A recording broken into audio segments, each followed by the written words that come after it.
Baik, sekarang kita masuk ke kerangka pembuatan jurnal yang poin 6 atau yang ke-6, yaitu fungsi Z. Fungsi Z di sini adalah Anda harus menjelaskan fungsi dan cara kerja suatu zat tersebut sehingga proses ini akan berjalan dengan baik atau berhasil dilakukan. Ini saya coba misalnya pada resep penghilangan kanji,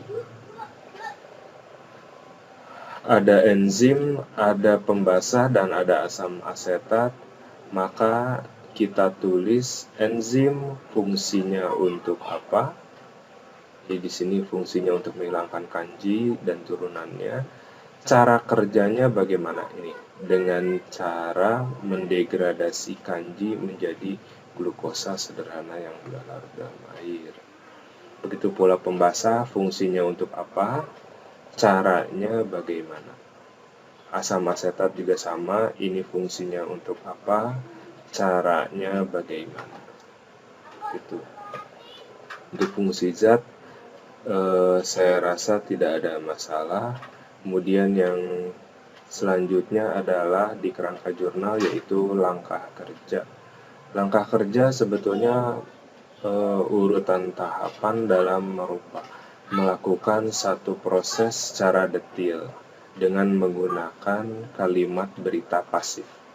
Ya, jadi kalimat berita pasif itu objeknya dikenai pekerjaan oleh subjek. Jadi predikatnya harus berawalan di. Gitu. Ini saya kasih contoh misalnya pada proses pencucian sabun. Langkah kerja yang pertama, kain dimasukkan ke dalam larutan. Yang kedua, larutan diaduk. Yang ketiga, larutan dipanaskan. Jadi kalimat beritanya pasif. Ya. Jadi jangan sampai ditulis memasukkan kain ke dalam, nah jangan sampai seperti itu. Atau jangan sampai ditulis memanaskan larutan. Atau peneliti atau mahasiswa memanaskan larutan. Nah, jangan sampai ditulis seperti itu ya. Jadi tulislah dalam kalimat berita yang pasif. Gitu. Saya rasa ini tidak ada masalah. Jadi, oh ya, termasuk ketika ada suhunya, ada waktunya ditulis. Ada lama pengadukan juga ditulis. Kemudian tulis juga urutannya setelah selesai apa yang harus dilakukan. Oke, kemudian kedua yang terakhir dari kerangka jurnal adalah pengujian.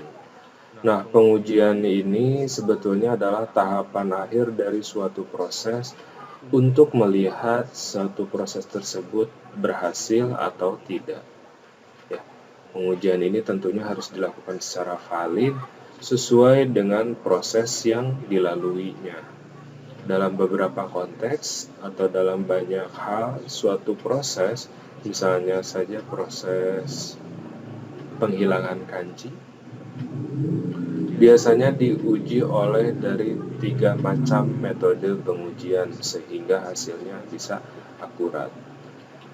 Misalnya untuk kanji yang tipe amilum, yang pertama akan diuji dengan seberapa banyak persentase pengurangan berat kainnya, seberapa cepat daya serap kainnya atau waktu serap kainnya terhadap air, kemudian perubahan warna ketika ditetesi yodium permukaan kainnya.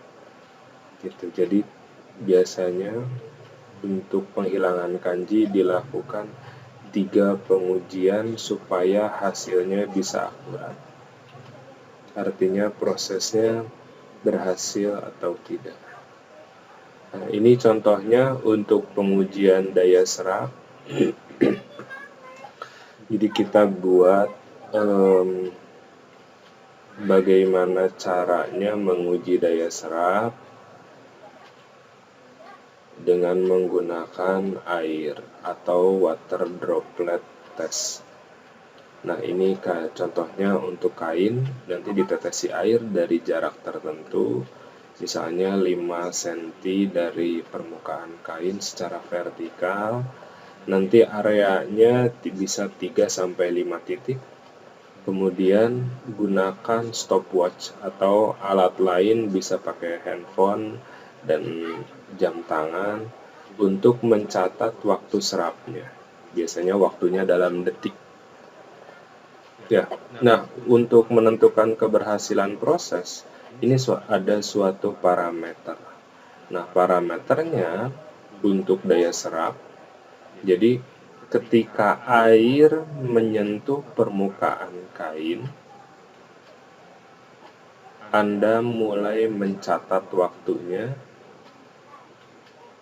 Waktunya tetap berjalan hingga air terserap seluruhnya ke dalam kain sehingga tidak terlihat tonjolan air di permukaan kain. Gitu. Nah, parameternya waktu sejak air menyentuh permukaan sampai terserap seluruhnya, misalnya harus di bawah 6 detik.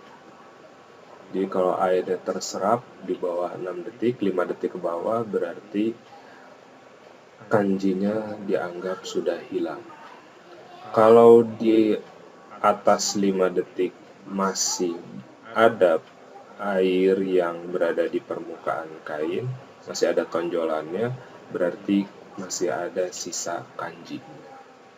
Nah, namun parameter keberhasilan proses ini akan sangat bervariasi. Jadi kadang-kadang 1 detik atau mungkin di bawah 1 detik baru ditetesin saja sudah hilang, jadi sudah terserap di permukaan.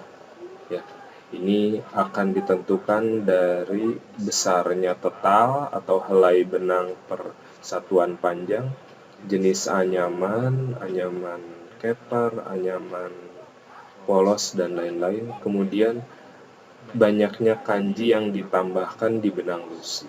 Jadi ada yang hanya 5%, mungkin ada yang sampai 20%.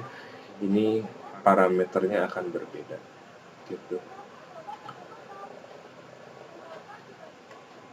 Oke, ini salah satu contoh saja. Saya harap kalian bisa mengerti cara pengujiannya. Nanti lebih jelas akan dilakukan di praktikum secara real. Oke, setelah pengujian, yang terakhir adalah sampel hasil proses.